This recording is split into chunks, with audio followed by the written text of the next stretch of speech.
Hello दोस्तों। सबसे पहले मैं आपसे रिक्वेस्ट करना चाहती हूँ कि वीडियो देखने के बाद सब्सक्राइब ज़रूर कर लीजिएगा। मैं इन वीडियोस को बनाने में बहुत मेहनत करती हूँ और इसी से मैं अपना खर्चा चलाती हूँ। जो भी सब्सक्राइब करेगा, मैं दुआ करती हूँ कि उसकी ज़िंदगी बहुत अच्छी, अमीर और खुशहाल हो। प्लीज़ प्लीज़ सब्सक्राइब कर लीजिएगा। मेरा नाम अरहम खान है। मैं एक छोटे से कस्बे रंगपुर में रहता था, जहाँ हर सुबह मेरे पिता खेतों में जाते और शाम को थके हारे लौटते। घर में हम 4 थे, अब्बू, अम्मी, मैं और मेरी छोटी बहन सना। सना की उम्र शादी की हो रही थी, लेकिन घर की हालत ऐसी थी कि दहेज का खर्चा सोचना भी मुश्किल था। मैं 27 साल का था, पढ़ाई पूरी कर चुका था, लेकिन नौकरी की तलाश में शहर की तरफ देख रहा था। कस्बे में कोई बड़ा काम नहीं था, बस छोटी मोटी दुकानें और खेती।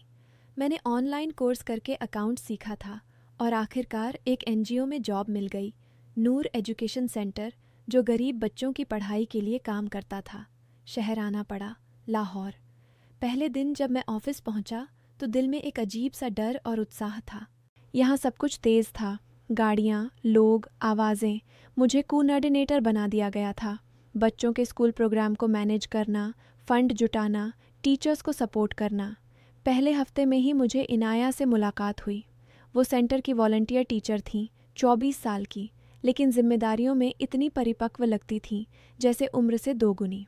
उनके पिता सेंटर के एक बड़े सपोर्टर थे, फिर भी वो खुद बस की सवारी करके आती और बच्चों के साथ घंटों बैठकर पढ़ाती। पहली मुलाकात में उन्होंने मुझे मुस्कुराते हुए कहा, अरहम भाई, ये बच्चे सिर्फ किताबें नहीं, उम्मीदें भी हैं। आपका काम इन उम्मीदों को संभालने का है। धीरे धीरे हमारा काम साथ होने लगा। शाम को प्रोजेक्ट मीटिंग्स, बच्चों के लिए फंड रेजिंग प्लान बनाना। एक दिन बारिश हो रही थी, स्कूल बस लेट थी। मैंने बच्चों को छाता देकर बस स्टॉप तक पहुंचाया। इनाया भी वहाँ थीं। हम दोनों भीग गए थे। उन्होंने मुझे अपना दुपट्टा थमा दिया और कहा, पकड़ लीजिए, ठंड लग जाएगी। उस पल कुछ नहीं हुआ, बस एक नज़र थी, लेकिन दिल में एक हल्की सी लहर उठी। मैंने सोचा, ये लड़की कितनी सादगी से दूसरों का ख्याल रखती है। घर लौटकर भी उनका चेहरा याद आता। मैंने खुद को समझाया, ये सिर्फ सम्मान है, दोस्ती है। लेकिन रातों को जब अकेला होता तो मन में एक ख्वाहिश जागती, काश ये पल हमेशा रहें। काम के सिलसिले में हम और करीब आए। एक प्रोजेक्ट था, सड़क के बच्चों को पढ़ाना। हम दोनों मिलकर उनके लिए किताबें इकट्ठा करते, कहानियाँ सुनाते। एक शाम लेट हो गई थी। ऑफिस में सिर्फ हम 2 थे। इनाया ने कहा, अरहम, आपकी बहन सना की शादी के बारे में सुना है। आप कितनी मेहनत कर रहे हैं। कभी कभी लगता है कि हम सब एक ही संघर्ष में हैं। मैंने अपनी बात शेयर की, घर का कर्ज, अब्बू की कमर की बीमारी। उन्होंने चुपचाप सुना और फिर कहा, दुनिया में अच्छे लोग हैं जो मदद करते हैं, आप हार मत मानिएगा। उस रात पहली बार मुझे लगा कि किसी ने मेरी बात इतनी गहराई से समझी है। मैं उनके लिए चाय बनाकर लाया, छोटी सी बात, लेकिन दिल में एक गर्माहट फैल गई। धीरे धीरे वो प्यार जैसा लगने लगा। नहीं, कोई ड्रामा नहीं, बस एक खामोश लंगिंग। जब वो बच्चों को पढ़ाती तो मैं दूर से देखता। उनकी आवाज़ में इतनी नरमी थी कि बच्चे भी मुस्कुरा देते। कभी कभी वो मुझे देखकर शर्मा जाती। एक दिन फंड रेजिंग इवेंट में उन्होंने मेरा नाम अनाउंस किया, अरहम खान बिना थके काम कर रहे हैं। उस पल मुझे गर्व हुआ, लेकिन साथ ही डर भी।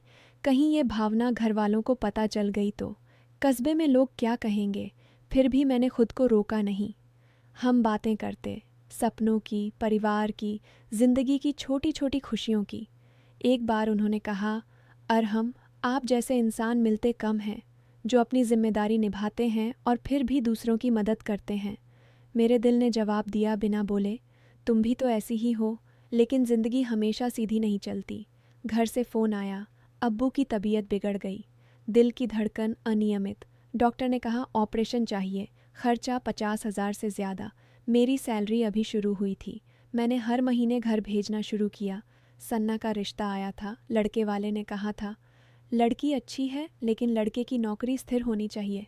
मैं रात रात भर सोचता, कैसे सब संभालूं। इनाया को बताया भी नहीं, लेकिन वो समझ गई। एक दिन उन्होंने कहा, अरहम, अगर कोई मदद चाहिए तो बताइएगा। मैंने इनकार कर दिया। सम्मान था, लेकिन रियलिटी ने दबाव डाला। फिर वो तूफान आया जिसकी उम्मीद भी नहीं थी। ऑफिस में फहद नाम का एक सीनियर था। वो हमेशा मुझे नीचा दिखाने की कोशिश करता। शायद इनाया को पसंद करता था, लेकिन उन्होंने कभी ध्यान नहीं दिया। एक दिन मैंने देखा कि वो फ़ोन पर कुछ रिकॉर्ड कर रहा है। मुझे शक नहीं हुआ, लेकिन अगले हफ्ते पूरे व्हाट्सएप ग्रुप में अफवाहें फैल गईं। फेक स्क्रीनशॉट्स, मेरे और इनाया के नाम से चैट्स, जहां लग रहा था कि हम साथ भागने की प्लानिंग कर रहे हैं। एडिटेड वॉइस नोट्स, जहां मेरी आवाज़ लग रही थी कि मैं फ़ंड के पैसे खुद के लिए इस्तेमाल कर रहा हूँ। कुछ मैसेजेस में लिखा था, इनाया, परिवार को मना लेंगे, बस तुम साथ हो। सब फेक था, लेकिन फ़ोटोशॉप और एडिटिंग इतनी परफेक्ट कि कोई यकीन कर ले। कस्बे में खबर पहुंच गई। अम्मी का फ़ोन आया, रोते हुए, बेटा, लोग क्या कह रहे हैं? सना का रिश्ता टूट गया। वे कहते हैं तुमने लड़की की इज्जत खराब की। अब्बू अस्पताल में थे, उन्होंने भी सुना। अरहम, हमने तुम्हें इतना पढ़ाया, ये बदनामी। मैंने समझाया कि सब झूठ है, लेकिन कौन सुनता। इनाया के घर भी हंगामा मचा। उनके अब्बू ने कहा, बेटी, अब शादी का रिश्ता आया है, उस लड़के का परिवार अच्छा है, ये अफवाहें ख़त्म होने दो। इनाया ने रोकर कहा, अब्बू, ये सब झूठ है, अरहम ने कुछ नहीं किया, लेकिन समाज ने फैसला कर लिया था। ऑफिस में भी सस्पेंशन का नोटिस आ गया। जांच चल रही है। मेरे पैरों तले ज़मीन खिसक गई। रात भर मैं छत पर बैठा सोचता रहा, क्या करूं? वापस कस्बे लौट जाऊं? नौकरी छोड़ दूं? इनाया का फ़ोन आया। अरहम, मैं जानती हूँ ये फहद का काम है। वो मुझे मैसेज कर रहा था कि तुम्हें हटवाकर वो प्रमोशन ले लेगा। हमने मिलकर सोचा, लेकिन डर था, अगर मैं बोलूँ तो और अफवाहें, परिवार की इज्जत, सना की ज़िंदगी, अब्बू का इलाज, सब दांव पर था। मैंने इनाया से कहा, तुम चुप रहो, मैं अकेला संभाल लूँगा। लेकिन दिल में दर्द था। वो प्यार जो धीरे धीरे बढ़ा था, अब रियलिटी की दीवार से टकरा रहा था।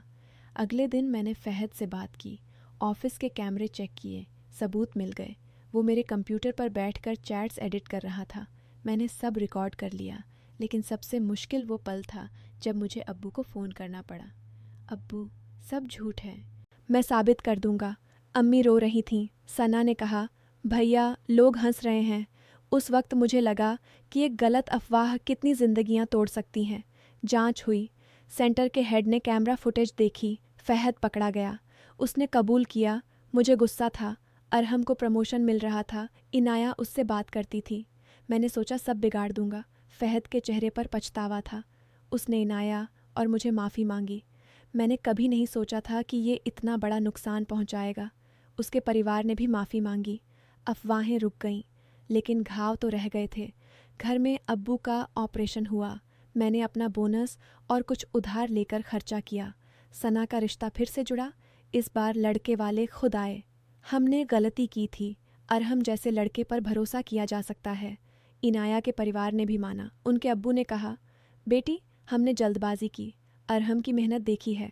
इनाया ने मुझे फ़ोन पर कहा, अरहम, सच हमेशा निकलता है, लेकिन ये सफ़र हमें सिखाता है कि भरोसा कितना कीमती है। आज मैं सेंटर में सीनियर कोऑर्डिनेटर हूँ। घर के हालात सुधर गए हैं। सन्ना की शादी हो गई, अब्बू ठीक हैं। इनाया और मैं अब भी साथ काम करते हैं, लेकिन अब हमारा रिश्ता और मजबूत है, न सिर्फ दिल का बल्कि समझ का। कभी कभी हम हंसते हैं उन दिनों पर। फहद भी बदल गया। वो अब बच्चों के प्रोजेक्ट में मदद करता है। कहता है, गलती ने मुझे सिखाया कि अफवाहें जहर हैं। दोस्तों, मेरी कहानी यही है कि अफवाहें एक जहर हैं जो रिश्तों को खोखला कर देती हैं। बिना सबूत के किसी पर शक मत करो। परिवार की इज्जत, दोस्ती का भरोसा, प्यार की सच्चाई, ये सबूतों से ज़्यादा मजबूत होते हैं। अगर हम एक दूसरे पर विश्वास रखें, सच की तलाश करें, तो ज़िंदगी खुद ब खुद संभल जाती है। मैंने सीखा कि गलती करने वाले भी बदल सकते हैं, बस पछतावा सच्चा हो। आप भी कभी अफवाहों में न बहें। अपना दिल साफ रखें, मेहनत करें और भरोसे को कभी न छोड़ें। कहानी पसंद आई हो तो लाइक ज़रूर करें।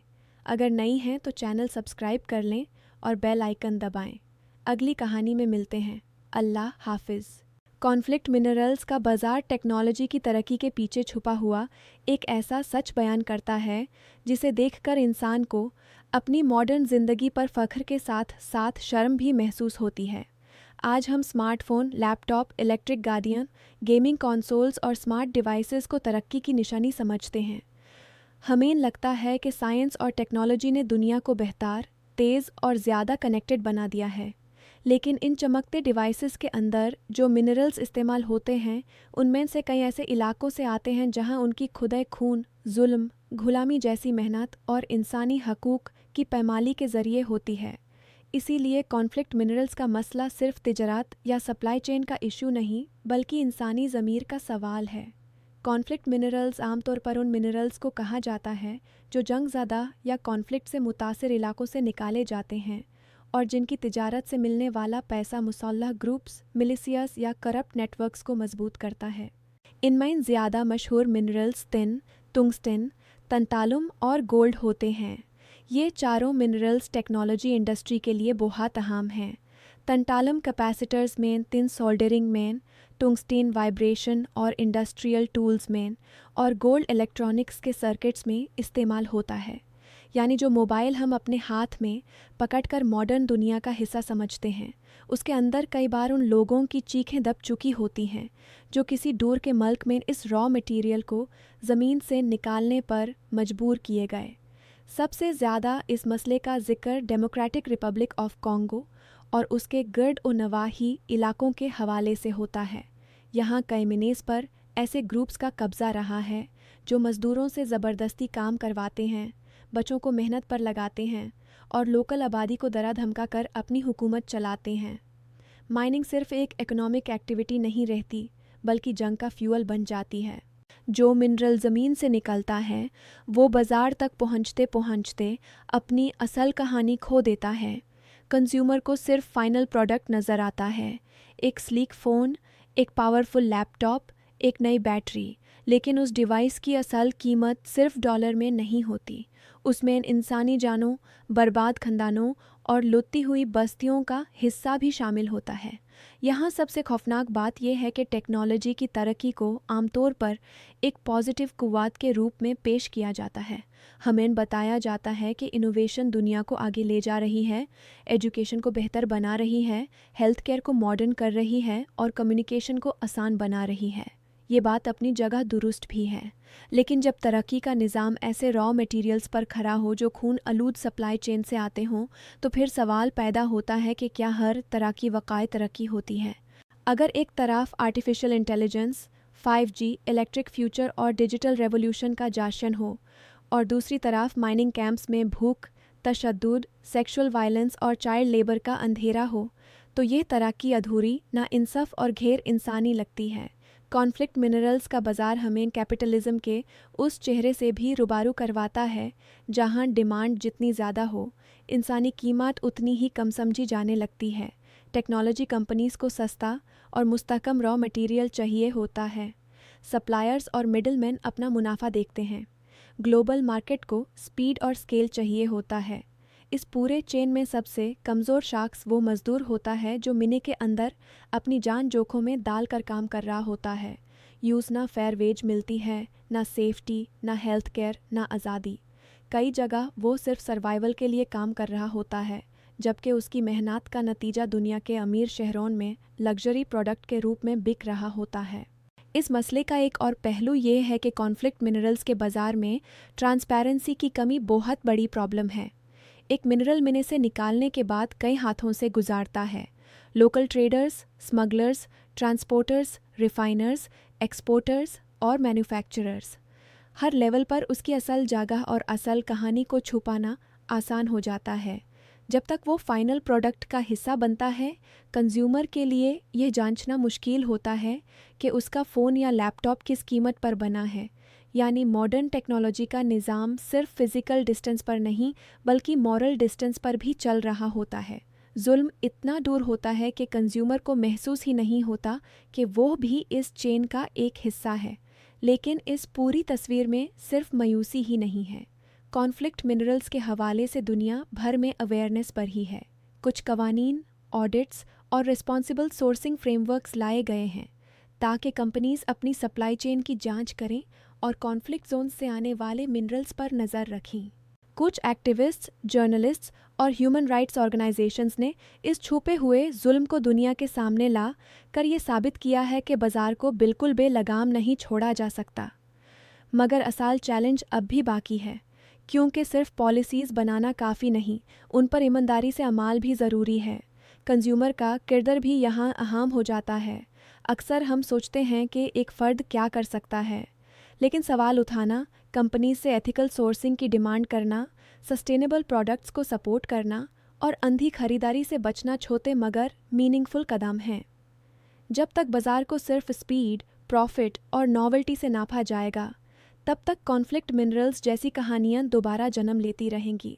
लेकिन अगर इंसाफ, ट्रांसपेरेंसी और ह्यूमन डिग्निटी को भी वैल्यू दिया जाए, तो टेक्नोलॉजी वाकई इंसानियत की खिदमत कर सकती है। आखिर में कॉन्फ्लिक्ट मिनरल्स का बाज़ार हमें ये समझाता है कि टेक्नोलॉजी कभी भी बिल्कुल न्यूट्रल नहीं होती। हर डिवाइस के पीछे एक सियासी, माशी और इंसानी कहानी होती है। जो चीज़ हमारे लिए कन्वीनियंस का ज़रिया है, वो किसी और के लिए दर्द, खौफ और मजबूरी का सबब हो सकती है।